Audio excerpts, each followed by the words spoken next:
Yun, kadali na si Ruel. Talagang harvest. Parang fish pan na dito. Talagang nagkalat na ang lapis. Guys, sa mga kasamahan namin diyan sa sa NPC Anglers, shout out sa inyo guys. Ito, enjoy na kami rito. Talagang bumaba na ng lapis talaga.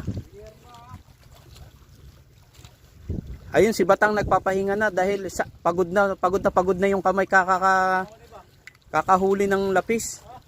Malaki-laki to.